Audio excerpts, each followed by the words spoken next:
Sonic. Sofa. Sonic. Super. Sofa. Sonic. Sofa. Sonic. Good evening, everybody. My name's Luke Turner. I'm co-editor, co-founder of the Quietus website, and I'm very pleased to be here this evening for Sofasonic, goodness me, Sofasonic Fest, to have a bit of a chat about community and how we're all coping in musical, left field, underground, whatever, experimental music world in these strange times. I'm bored of saying in these strange times, but they are. It kind of works, doesn't it? You know, normally we'd have probably all seen each other a lot over this summer. We've been having an absolute hoot of various gigs, festivals and so on. There'd be lots going on, people meeting, making connections, starting new things, all the stuff that kind of keeps what we all do and love on the road. And that has all come to a halt. So it's a massive thanks to Lisa and everyone at Capsule for putting on this sort of alternative. We'll make do while we can. It's been really exciting to see Supersonic sort of do this and actually try and makes things happen in a different way. And so we're here to sort of this evening talk a bit about community, what it means in pre-coronavirus times, and what it means during it, and what it will mean afterwards. And we've got some great guests today to talk about this. But sadly, Kathy Pello from Sargent House isn't well, so she's not being able to join us. So we wish her all the best. Instead, not instead, because they were going to be here anyway. We have got Marcus MacDonald from Decolonise Fest. We've got Chris Reeder from Rocket, and Lisa Meyer from Supersonic and Capsule, who you probably all are very aware of. So that's your brief intro, everyone. Do you want to just give us a little short briefing on what it is you do? Marcus, do you want to go first? Yeah, sure. So I'm part of the Decolonise Fest collective. And yeah, we started the festival in 2017. We're basically a group of punks of color, so people that are like Black, Indigenous, Asian, all kinds of races, but POC essentially. We came together to start a punk festival and celebrate our contribution to the punk community, the punk music. I guess my part of it is that like I'm in the collective. I'm a co-founder, so I was there from the beginning. And personally, I do other stuff. I drive bands on tour, and I do tour management as well. So I've been driving bands like Shopping and Big Joni, Special Interest around Europe, Divide and Dissolve in the States. But a little bit more about the festival. It's been going for this year will be our 4th year. It would have been our 4th year if it actually happened in real life. And we're also going to be going virtual. So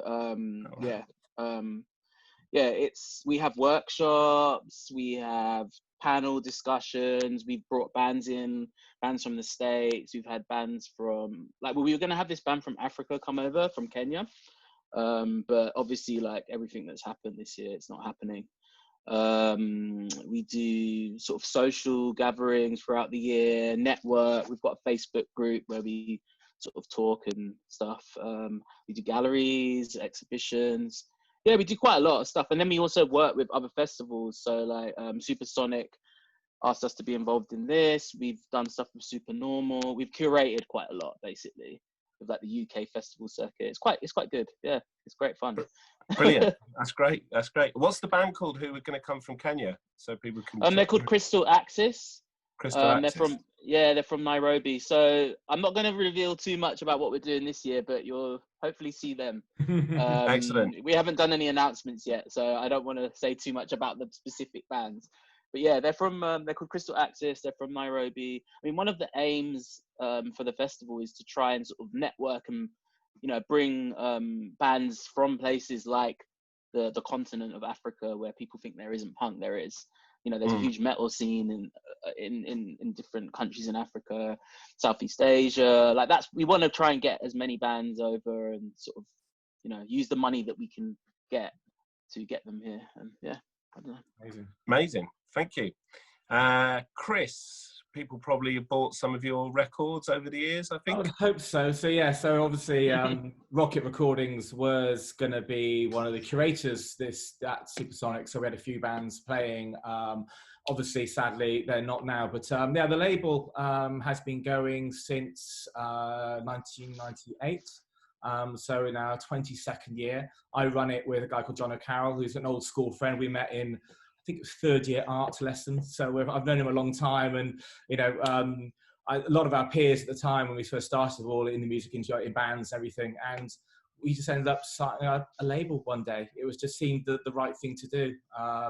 One of our band, well, a band called Lily Dan White were playing, and they were playing a show with a band called The Heads from Bristol, and we just said at the time we should release them because no one else was gonna. So we just thought, let's just do a 7-inch with this band Lily Dan White.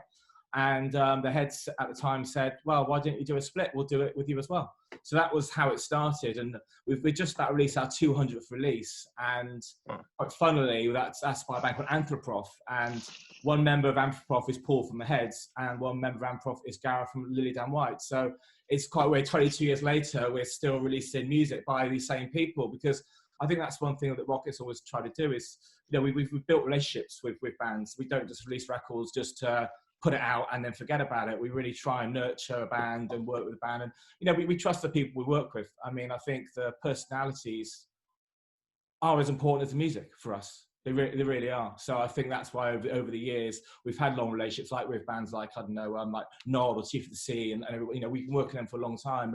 And I don't know, for us, that's probably the greatest thing is the people we've met along the way. And it makes us quite proud of the bands we have met and worked with, because they've all been an unusual mixed bunch of people, which I think has been, yeah, it's been good. So yeah, so you know, we're a label, and yeah, just releasing records that we or music that we like, and we hope other people like it as well. And you know, some have had some successes, some don't, but that's fine. We're always proud of everything we do, because you know, it's something that both me and John believe in. So yeah, great, thank you. And then Lisa, for people who don't know, what happened? Where did all this come from?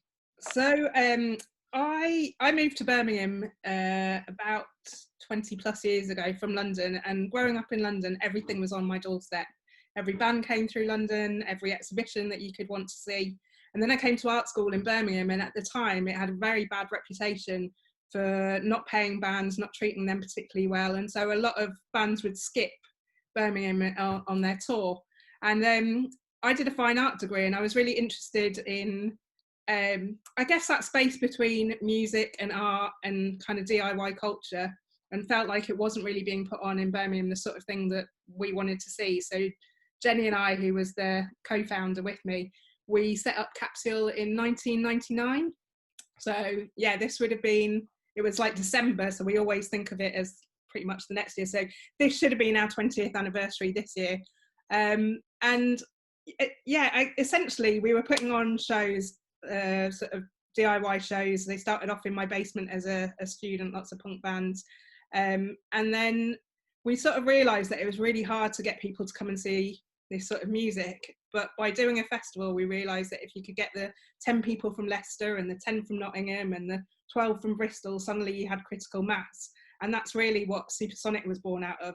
And I think the other thing was that we went to a lot of punk and hardcore all days in places like Bradford in the 1 and 12 and etc. And while they were brilliant, it was pretty much the same type of band all day long. And so we had a pretty eclectic taste, and we wanted to put on, like, our first festival was The Bug with the Warrior Queen, LCD Sound System, Pram. And so we just wanted to mix things up. And I think at that time it was quite unusual to kind of have, you know, a lot of events with one genre. And yeah, that's kind of how sort of Supersonic and Capsule was born, really.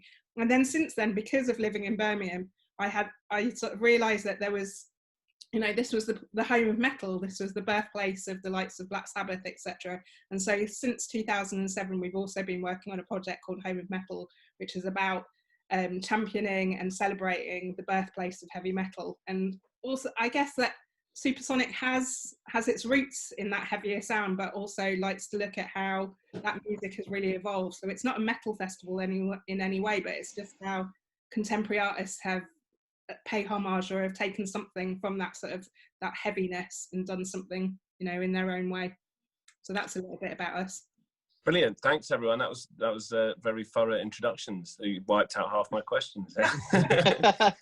Just to say to anyone watching, if you do have questions, and the brilliant thing with this, we can see if they're statements, and we can just ignore them because you have to type them in the YouTube chat or underneath in the comments, and then we'll be able to tell whether they're actually questions, whether we want to ask them. But do give us. Oh, there's one popped up. And I have to use my big thumb to check them. So we've got one for later on already. So to get cracking, I think there's an interesting sort of theme. You know, if I think of what you've all been saying, kind of with the Quietus, John and I very much had the feeling that there was nothing for us as consumers, as people who loved music. You know, it was sort of like you had Enemy, Hype, New Rock, Revolution bands, which we were shy. And then you had like Q and Mojo and all those sort of like Bob Dylan is John the Baptist kind of publications. And there was a gap, and we created the Quietus to fill that gap. And I think there's a sort of feeling, you know, particularly from what you were saying, Lisa, that you felt like that. And I wanted to ask you, Marcus, was that something that you all felt like, you know, that there wasn't a space for you as punks of colour to come together? And the mainstream was never going to provide that. Was that fair to say? Yeah, I mean, it's quite, yeah, definitely. I think from a personal perspective, like what Lisa was talking about, I used to go to 1 in 12. I mean, I was very involved in the crusty punk anarcho scene in the UK, actually. I was based in London. I grew up in London, but I would go to punks picnics all over. I'd go to Birmingham even, and up to 1 in 12, and loved it. And, you know, it was my community, but I was pretty much one of the only people of color. There was 1 or 2 other people there. And it just, after a long time, it sort of felt like, I don't know, there was something missing for me. And, you know, I learned a lot from it. I learned a lot from the DIY kind of punk squatty community, and I really appreciate it, but I needed something new. And I knew that wasn't like, and the history of punk and metal even, and rock, as we all know, is rooted in you know, African culture and stuff like that. There's so much interesting histories that I felt kind of were erased. And what happened with Decolonise Fest is that I didn't actually know any of the people that came to the meeting except for one other person who we were like the crusties, you know what I mean? We were the POC crusties. And then everyone else was from all different, I don't know, subcultures, I guess, like indie pop sort of scenes. Steph, who is the singer in Big Joni, put a post on Facebook saying, I want to start a punk festival for people of color. And I saw that and linked up and met all these people and was like, oh my God, there are other people that are into the same thing as me. And I think, yeah, like, as you said, there is a gap. There is definitely a gap. And I mean, to this day, still, there is a lot of issues around that. I think that, like, a lot of festivals are becoming a lot more like, you know, I think Supersonic and Supernormal and some other festivals are really working hard to try and invite other communities in, which is great. But yeah, definitely there was an urgent need to do that and talk about people like polystyrene. And I don't know, there's so much story and history that is not acknowledged, you know. And also the fact that, like, you know, like a lot of the like punk documentaries, I'm going on a bit of a rant, but this is just like an example. It's fine, go ahead. Most of the punk documentaries that you see are never about like POC punks. There's not an actual like documentary about like polystyrene from the X-Ray Specs. I know her daughter, Celeste, and she's been fundraising for years. We've been helping her fundraise to try and put out an official polystyrene. I mean, it's crazy. Like, why is there not a there's so many documentaries about the Clash and Sex Pistols, and like that to me is an example of how there is a gap and a missing connection in the mainstream sort of. Yeah, but I mean, we're not mainstream, we're underground. I don't want to keep it that way. Yeah. I thought it was interesting you said that you was kind of like, you knew one other person and then suddenly all these people come. Is it the case that once you actually create a space and sort of say, hey, we're here as a community, actually you'll tend to find that there are a lot of people out there, you know, and it's a great myth that, you know, people can find communities online, but I do think we want to have a kind of togetherness in an actual space. And actually if you create a sort of platform or an idea like Decolonise Fest, suddenly people will appear out of the woodwork.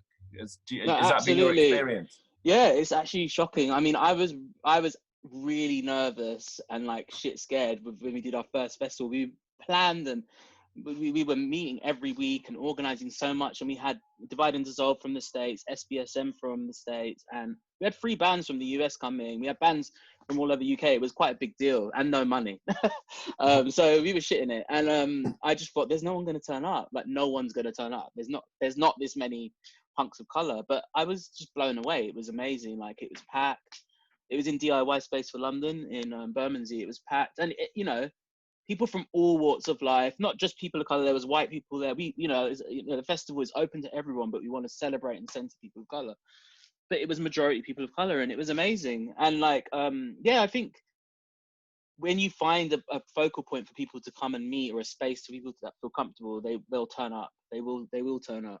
And then I think there is a lot of, I think people that are into like underground, like I think people can be a lot more introverted. I think there's actually quite a lot of like introverted punks of color that like have just come out, and they've been listening to punk for like 20 years or heavy music, and they just never felt like they wanted to go. I don't know. Yeah. And then sort of the connections between different festivals, like Chris, Rocket's been going for a long time now. How was it for you kind of as a label, then you connecting with people like Supersonic? How did that all evolve? And were you kind of conscious that you wanted to have something around the label that was more than just putting out records, that you could make these connections with different people? Definitely. I mean, I'd say connections, as I said from the beginning. I mean, meeting the people we've worked with along the way has always just grown. It's a network, isn't it? I mean, the DIY underground scene is a network all over Europe, all over the world, and chatting and working with bands, you then suddenly get this network coming together.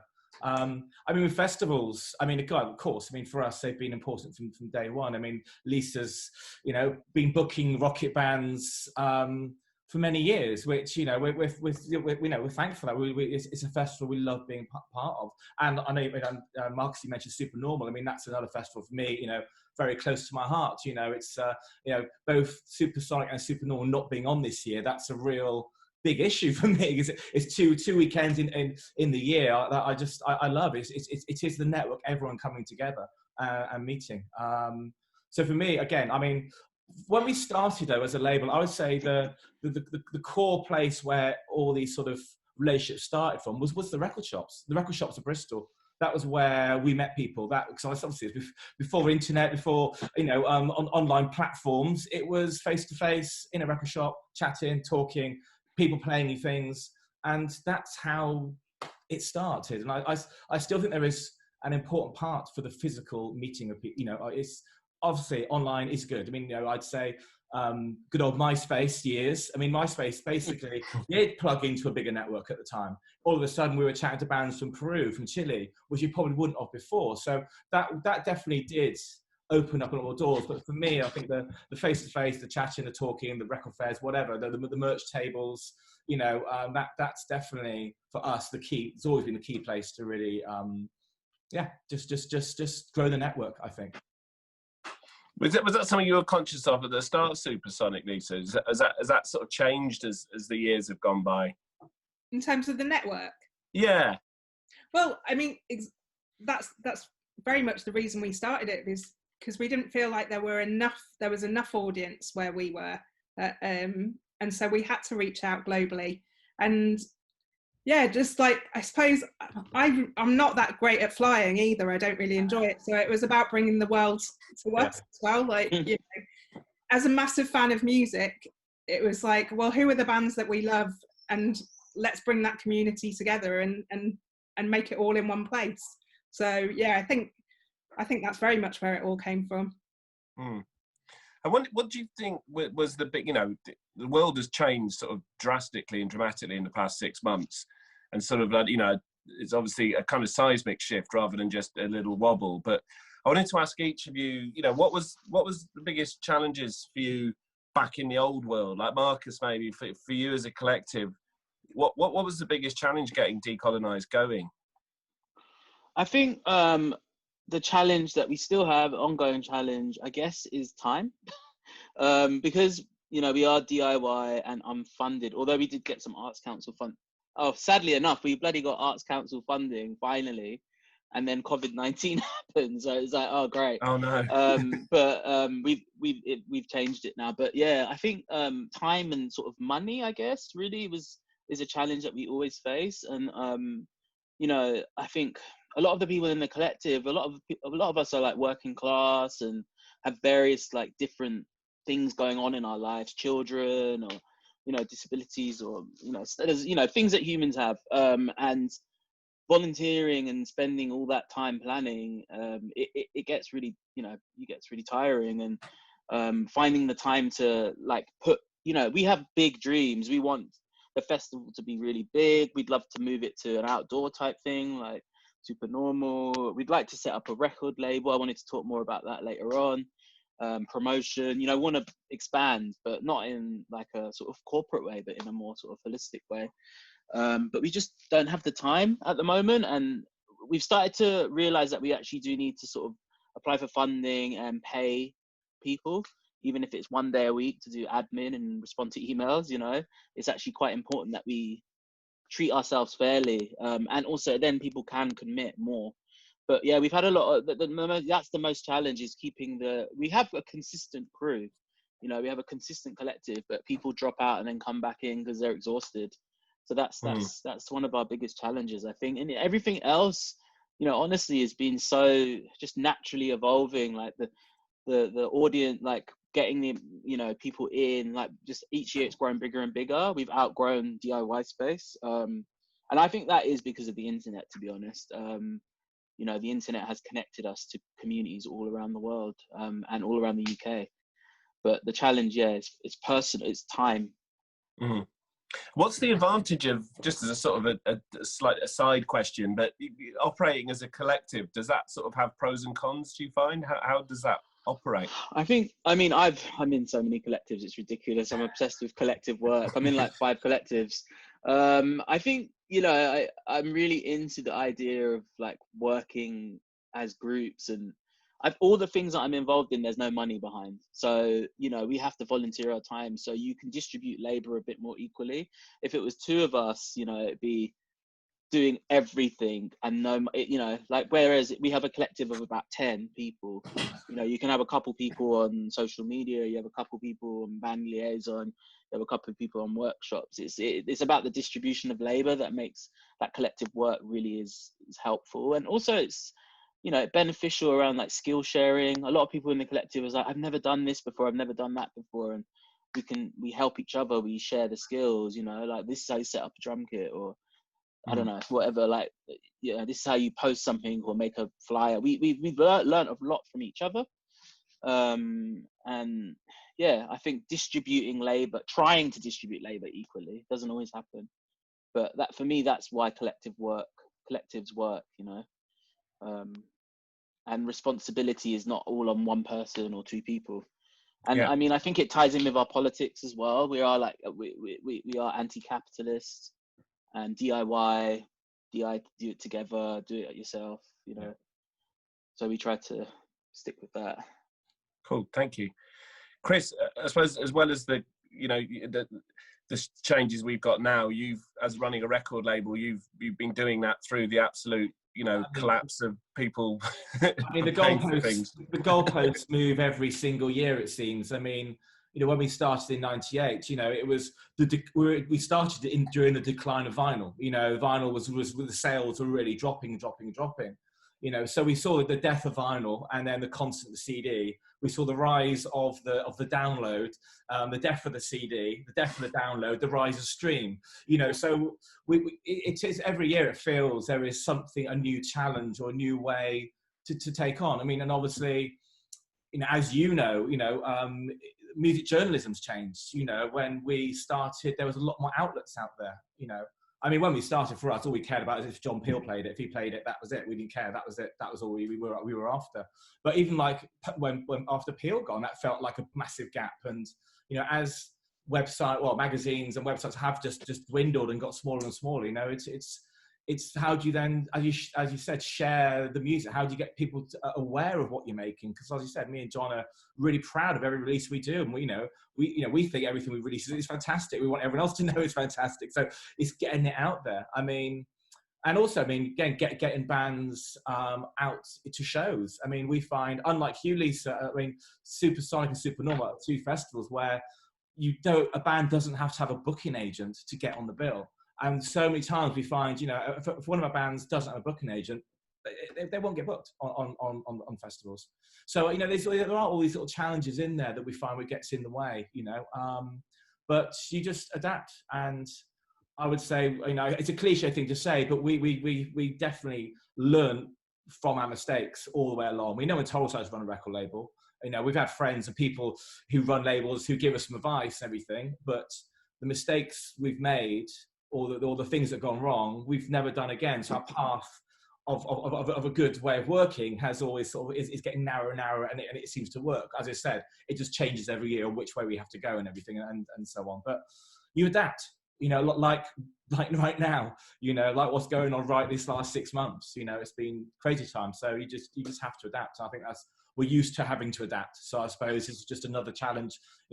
2016 we had some challenges, and this is another year. There's another challenge. So it's just you have to adapt it and work to it. And turn around what could be a negative into a positive if you can. I think it's interesting you say about the changing thing where, from the Quietus perspective, when John and I set it up, it was like a music magazine where we'd review stuff, and it was quite a sort of an editorial distance. But as things have changed over the past 12 years we've been doing it, we feel a lot more like we're a platform for sharing exciting culture. And we don't really, people think we're negative. I don't know why, maybe because me and John are depressed a lot of the time. But we really only slag off things that are rubbish, that are kind of on the more mainstream side of things, stuff like Pete Doherty or whatever, when people are blowing smoke up his arse, even though he's, a horrible person. Someone like that will go after. But I think there's something has shifted in the culture where a platform like the Quietus is less a magazine, and we kind of try to to support people and kind of lift people up and help where we can and celebrate as much new music as possible. And I think that's something that's quite a different experience for us. But it's important for labels, it's important for festivals. I said the Quietus will review these festivals. They you review our records and work with our bands, and to us, it's without it, we'd struggle. So it is what you're doing is a very important part of this network of the ecosystem that we're all in. And it all has to work together to get things to work, I suppose. Yeah. And then thinking about that kind of, Marcus, you're saying that everyone's a volunteer, and then you're thinking, actually we need to get funding and to put some money into it so people are being paid. And with Sofasonic, I think people can chop in a few quid, can't they? And the Quietus probably wouldn't exist without our PayPal donations. And in a month or so, we're going to roll that out into a proper subscription, not a paywall, but like people can contribute for when they'll get stuff in return. Right. And do you think that there is a bit of a shift now where people are looking at the kind of underground culture, the low audience underground, and thinking, oh, if I want this to exist, I need to pay money for it. I need to value it if I can afford it. I don't think it's everyone. I think it's very important to be inclusive with this and saying, not everyone has to pay, but if you can afford it, you need to support these scenes and these cultures and these artists, from across. It's not just buying records now. It's maybe funding bands in different ways, funding festivals and so on. Do you think that's a shift that's happening, Lisa? Maybe do you want to kick off on that? Well, I think because it is based on this idea of community, I don't think that you can passively consume culture. I think you need to be part of it in some way. So whether it's that you're taking part and you're finding out, you're finding more out about a band, or you're taking a risk on new artists. I think, I just don't think in our scene you can be passive. I think you have to put more in to get something out of it. So whether that's, if you can afford it, that you're able to pay a bit more, or you're able to volunteer, or you're able to set up your own label, or you're going to write a zine, you're part of something. It's not just listening to music. It's a way of life, isn't it? Mm. And I think people want to be part of something. You know, I think especially I feel in our scene, people feel proud or want to be part of this network. I said of musicians, of writers, and everything, and and promoters. I think it's something. People feel proud to be in it. And I think people will contribute when if they feel it's necessary. I mean, I hope, Luke, when like you sometimes will ask, we need some money to help us get through this. I hope you do get a big response, because I think it's people realise without these things here, without the festivals, the websites, and maybe the labels, that you need these here to help this, as I said, this ecosystem work in a way, and I think everyone has to contribute in whatever way they can. Yeah, I think also I think there has been a shift as well, from a personal journey or experience that I've been in the punk, like I said, the punk scene about 20 years, or not, 15 years ago. It was very we were all broke. No one ever no one had any money, and there was always blagging into gigs, and that was just the culture, which still is. But I think I've noticed a change, where to the point where now when we do Decolonise Fest, people come to the door and they put £20 when it's £10. Keep it. Do you know what I mean? People buy merch, people buy zine. It's changed.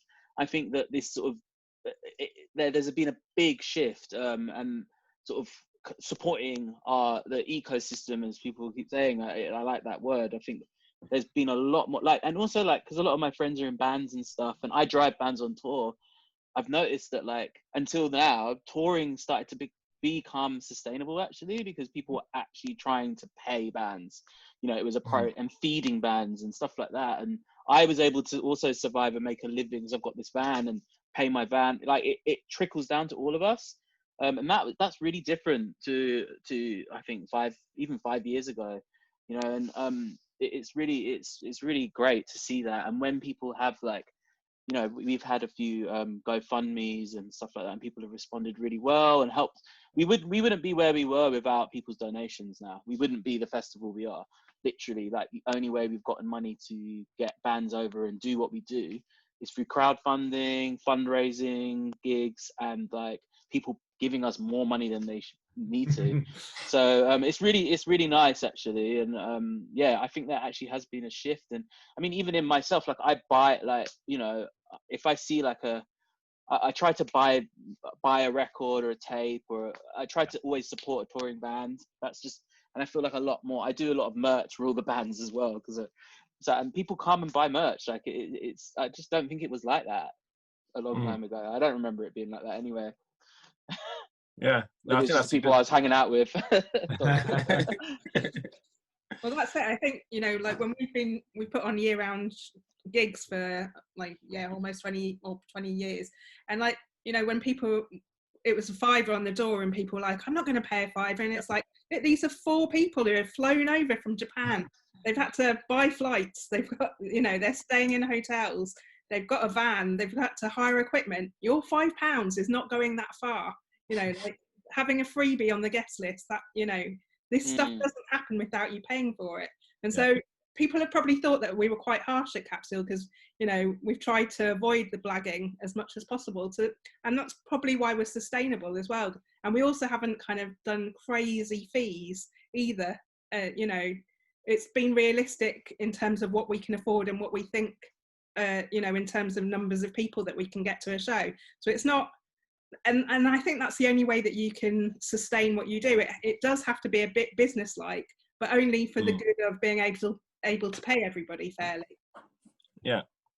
I wanted to ask you, Chris, as well, dealing with artists who are now in a very different position from what they were 20 odd years ago. I mean, they're kind of not mainstream artists you're dealing with, but how as a label do you kind of think, right, shit, we need to maybe operate in a different way so it's an ethical relationship with the artists when they're not selling as many records? I think Rocket's a very good band on the merch front as well. You seem a very good label. You always have good merch. How have you approached that sort of idea of sustainability as a record label in your relationship with artists? Well, I mean, we always give bands a choice of 2 deals really. Basically, it's a 50-50 profit. So once everything's been paid for, it's then 50-50 split down the middle. Which, you know, I think it's just fair. It's the old DIY punk contract basically. It's just, there you go, it's 50-50. That's it. Or we pay bands in copies, so a percentage of the copies they get to take on tour and have merch and then sell it. So, I mean, that seems to work, and it's down to the band to choose which one suits them the best. I mean, at the moment, I mean, obviously, as bands aren't able to play live, you know, as you said, at the moment, you know, bands can earn okay money live at the moment. You know, it seems to be sustainable. You know, if a band is out on tours enough, I mean, it can work. It really can work. But obviously, that income. I mean, let's say, you know, Pigs, as an example. You know, we released their latest album during lockdown. You know, it was our label's biggest record in 5 years. You know, and it got released during lockdown. You know, they had tours planned going to the States, South by Southwest. You know, all just stopped. You know, and so for them, we feel for them, of course, you know, and we try and, I mean, all we could do is say, look, okay, all your merch copies, sell them yourselves, sell them now, get them out there, get some cash in, you know, because again, that's about as much as we could physically do. But obviously, we're hoping that they can go when bands can go back on tour again. You know, it will hopefully kick back in again. You know, we just got to hope so that things do go back to some sort of.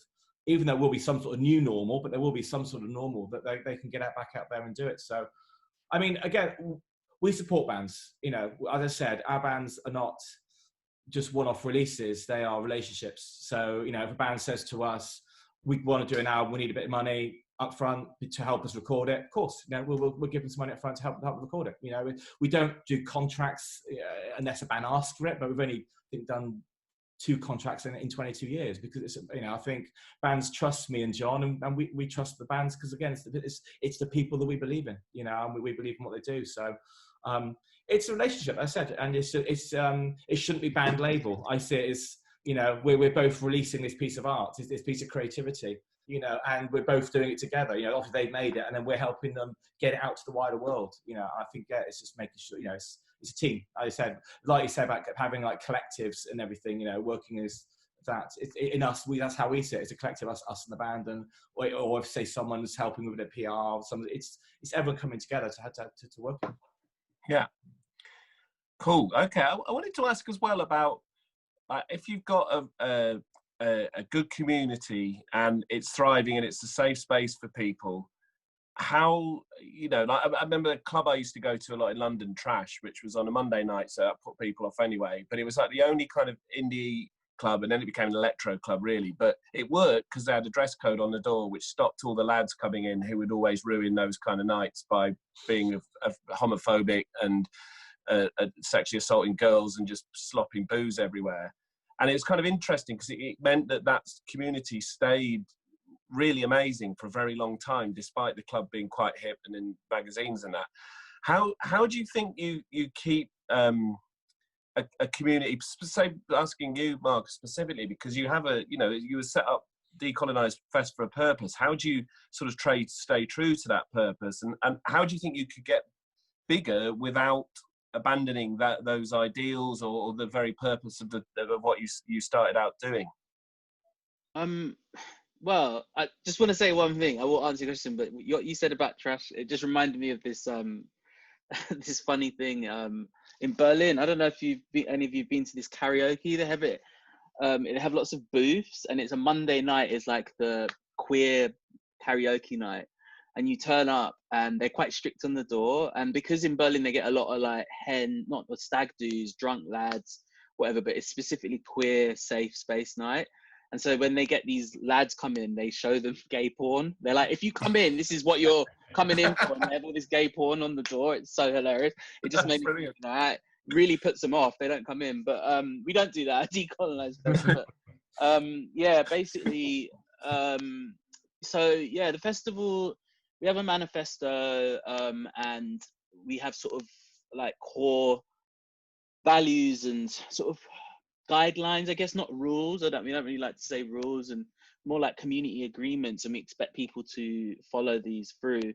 We're a space that centers people of color and celebrate people of color. So that is the main thing. And with bands playing, the bands need to be people of color. We prefer it if the front person is a person of color, or it switches up or whatever. And we try to make it a safe space for queer people, trans people.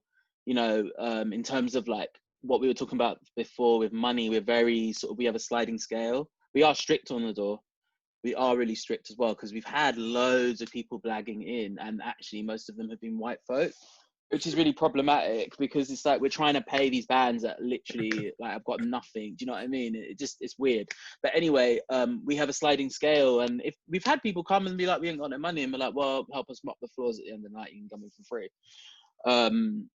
And we don't so much have like big lists of rules on the walls and stuff, but we do have I prefer to call it like community guidelines or a community agreement. And a space, we always were at DIY Space, and they're quite good on that. They've got like this thing called a community agreement, which you can read online, and it's in there somewhere. And you if you fuck up, you're going to get kicked out, essentially.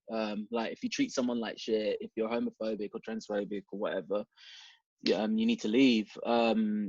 But sorry, I'm just going on a bit of a rant. That's what I was, yeah. Yeah. I was just that's interesting, because I think it's and presumably you've got these ambitions for Decolonized. Like, do you have conversations about like how would we expand this, and then again keep it? Because I mean, if it got bigger and bigger and bigger, and then you end up with a vast majority of a white audience, would that be kind of contrary to why you'd set it up? Things like that. That's a conversation we do actually have. And yeah, we really try hard to promote in a way that we try to reach communities of color that necessarily wouldn't come to a punk show. And that's one of our big things, is outreach. We're trying to do outreach. Obviously, in terms of like, we don't have much time, it's hard, but we try to get young people that like in the local area come, or we're trying to link up with other groups like Girls Rock, Heart and Soul, who are in Deptford, and they work with people with learning difficulties, and they help them form bands, or they work with them and treat and do sort of like workshops and like in sound engineering or like different issues. So we always like save a space for a band from that. Like we basically try to network and work with different groups and communities, and it works. It means that they bring their family in or friends and stuff like that. When the festival gets really big, or if it does, I don't know. I really don't know. I mean, I don't know. We'll just have to cross that bridge when we get to it, really. We just try to reach out and get people there and make sure that, I don't know. I think that people are quite respectful. We've never had any major issues, to tell you the truth. And it's always been quite a nice, diverse crowd. So I think that, yeah, I don't know. It is a bit of a concern, and we constantly talk about it. And, the main thing is outreach. That's probably the answer to the question, is to try and make sure we get communities in that don't normally come to these sort of events. We want to share like this DIY culture with the communities that our families come from, or like share like zine making and stuff like that, DIY stuff like with communities of color. A lot of the communities of color do that anyway, but it's just about creating a network and linking up, and Brilliant. Okay, well, I think it's 15 minutes to go, so I'm going to excuse my big finger. I'm going to just see where the questions are. Hang on, where are we? Oh dear. Turn your video off. Yeah, I'm using it on my telephone. I can't quite. Lisa, could you send me a chat so it pops up the little chat icon? There we go. Brilliant. There we go. I've got the questions. Okay. There's apologies to anyone who's asked a question. I haven't got names, but with face-to-face contact basically eliminated, what do you think is the best way for artists to build their networks in this time, and what platforms will be more accessible, and what's going to work to open more doors? I guess Marcus, it's almost like a follow-on from your from what you were saying before. What are you using as Decolonized to try and reach out to people? Is it a lot of internet, and what's working for you? I mean, I think like I said, a lot of our stuff is internet based. A lot of our PR and stuff like that is through social media, and we've actually gained quite a big following on Facebook and Instagram.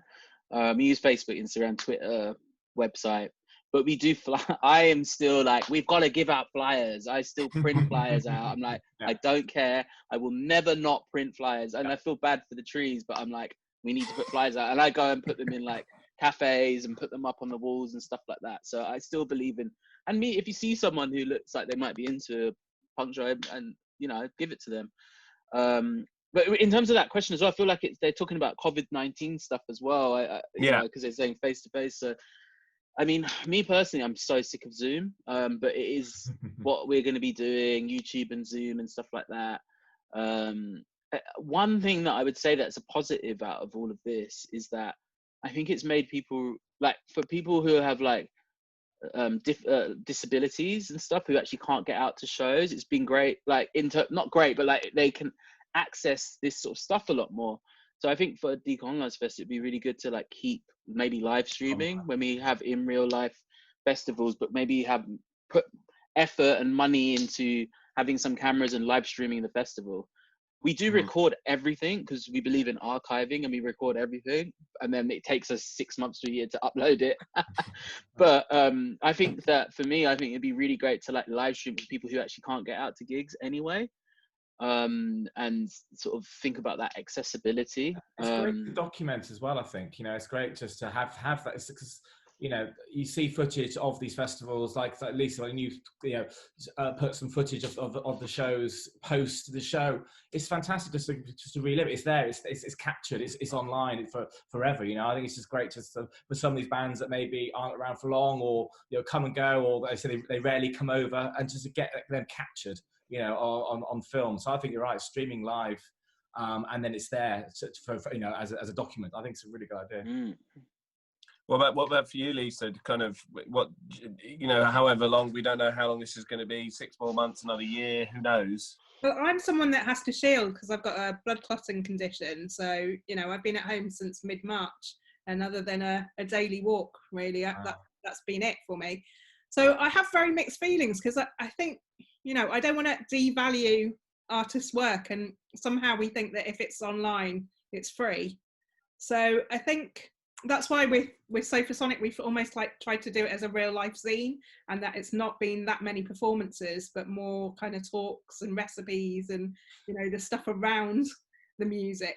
Because I don't want to devalue, paying for shows, but I suppose the longer we're in this situation, maybe people will realise that if bands or musicians are doing something online, that we will still have to pay for it. So, I mean, there's nothing like being in a sweaty pit together, is there? That's why music's so wonderful. It's that shared experience. So, being behind a screen feels a bit detached, but if we can find ways, like, with the chat element and things like that, where people can be slightly interactive, like this evening we've got, bingo happening, and that will be in a Zoom scenario, so hopefully we can see everyone's faces and we can laugh together. It's like trying to create those moments together again in some way.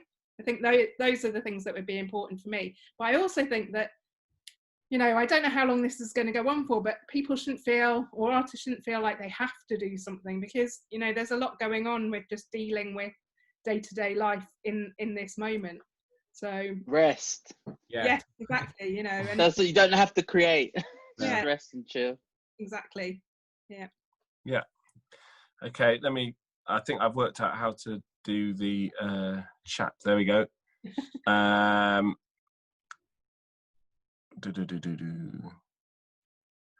this is an interesting question, sort of on the money side of things. Somebody says, I'm assuming under newer funding models like Patreon, Bandcamp, and direct subscriptions, a greater fraction of the money is going directly to the artists and creators than in the past. Would you say that's true in your various experiences? I mean, Bandcamp, what they did, having their no revenue days, for example, was what saved us, I'd say. Because, wow. I mean, when shops were shut, Obviously, shops did really well for mail order. Apparently, a lot of shops did physical shops did really good. But the problem is with that is people weren't going onto online shops and trawling through the A's, B's, C's. They were going there to buy just what they wanted. So back catalogue and everything out on shops was pretty bad. That's what Bandcamp doing their non-revenue day actually was fantastic. And I know, as us, the label, we had some of our best ever months for our shop through the Bandcamp day.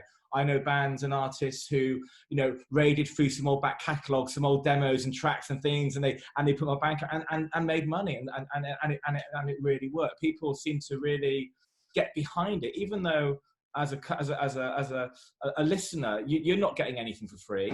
You actually know you are supporting the band, the artist, or the label directly, and I think that was such a blessing and such a great thing they did. I mean, when you compare what Spotify did, the amount of money that they make, you can't even put them in the same comparison. Obviously, Bandcamp are making lots of money. I think they've done very well. They're very well. I think they've come out very well out of it. I think in their brand and who they are and everything else. I think they've done it right. They've helped people at the right time. They've helped artists. They've helped labels. And that for us, I said that was definitely a bit of a lifesaver. So I think bands definitely did what they did. It helped if they weren't going out touring or weren't going out playing. I think they definitely had help.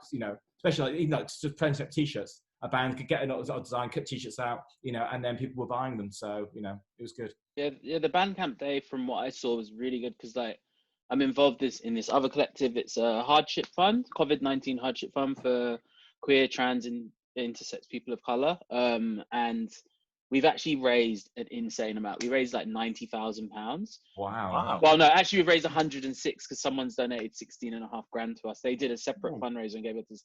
It's insane money, but we also got like a few bands donating, like basically Big Joni, and I can't remember what other bands. There's been a few bands, like I think they did Bandcamp Day where they donated their funds to us. And like Big Joni raised like £2 grand on Bandcamp. Like people were making I thought it would be like 50 quid, but like on those Bandcamp fee-free days or whatever, like people go and buy the stuff. It's brilliant. I think that should stay. It should be like a once a month thing.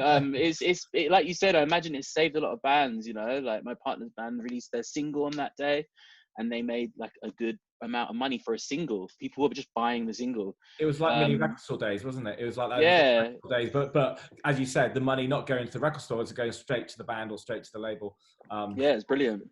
I think it's interesting to see a music tech company to be operate in a way like that. I can't think of any other music tech company that's ever done that, really. So it's kind of good on them, really. Yeah, and they do seem to keep doing it as well. I thought they'd be. I think they said they were going to do 4 in total. So they've had before now. So yeah. Whether they will do it again, I suppose it all depends on what happens in the next few months, I suppose, or year. Whether they'll make it into a regular thing, like you said. Maybe I don't know. They should. They're based in the States, aren't they? I believe so. Yeah. Yes, they are. Things ain't getting better in the States, so they need to keep doing it there. Yeah. It is. So quick. Here's a good question, probably our last one, I think. Will art and culture need to go even further with sticking 2 fingers up to legislation, and will it need to go even further underground to progress now? Especially with new bands not given the same opportunities to flourish and some labels playing it very safe, which I think, from a Quietus perspective, I do think there's been an interesting shift that some of the big independent labels just seem to be going more and more beige. And actually they behave like, a certain big group of record labels, which has, got all of Adele's coin. And you kind of think, what are you spending on? You've got the biggest selling artist in the world. Why are you putting out such boring music? So yes, and particularly with the government we've got, which is only going to seemingly get more and more authoritarian, and with things like Brexit, which is going to totally fuck up people being able to get visas to come here when things reopen, and it's a sort of climate of intolerance. Is the culture going to have to go more left field and a bit more radical? Do you think? Do you want to go, Lisa? Well, only that it comes back to this idea that the audience then have to play a part, because we can't look to mainstream culture anymore. I mean, very little of the music that we program at Supersonic gets played on mainstream radio. That's why we need things like the Quietus, and that's why we need our audience to help us spread the word. You know, even though we're perceived as being sort of big, we're still tiny. We're like we're a big gig, aren't we, essentially, you know, but we're not a major festival. So it will still be down to everyone making this stuff happen together and playing a part to do that. Yeah, I have this thing where I believe in like sort of creating our own space. You know, that's generally what I believe. I don't want to rely on the state or local, you know, from the scenes that I've come from, we've always survived and squatted or whatever. And yeah, with everything that's going on, I think that things are going to go more underground. For me, it's a complicated thing because, you know, part of me is like, oh, I want to do a gig like in a park, or let's put a show on in like a warehouse or something, do something illegal. I shouldn't say this on YouTube, but anyway. Yeah, I'm like, let's do this. But then it's like, actually, there's a moral issue around people like yourself, Lisa, who are shielding. Yeah. It seems a bit unfair. And a lot of the people that I'm in collectives with are shielding too. And who knows when that will end. So it's, for me, very like, I'm like, oh, one of these things. But also, I think for now, we're just gonna have to bunker down. But yeah, I think, and when we come out the other end, we're going to have Brexit. We're going to have, I mean, who knows what our, you know, I can't even imagine what touring is going to be like after this. You know, no one knows. Maybe it's mad. I've been booked. Someone's asked me to do a tour next year in May, and I'm kind of a bit like, I don't know. I mean, I'll say yes, but really, I just have no idea. Venues are shutting down. You know, like everything's closing down and going bankrupt. So it's on the other end. Yeah, sorry. It's sort of more frightening about what might be. Like where we're at the moment, it's almost like a holding space. Yeah. But it's like, what's the impact of this in a year, 2 years' time? You know, will it be that a lot of our audience have become, you know, made unemployed and so can't afford tickets anymore? And it's all of that stuff that we're just so unclear about going forward. And with Brexit, yeah, that, you know, the visa stuff is just crazy. And seeing, like, is it this week, the Deaf Institute and Gorilla in Manchester closing? And, you know, they're two venues which, you know, that rocket bands play at. So, you know, that's venues now that you know they aren't there, which is DIY space closed. And is that the first? Yeah, exactly. You know, how many more are going to go within the next year? Which is scary thought. You know, it really is. Because one thing I want to say, I'm still determined.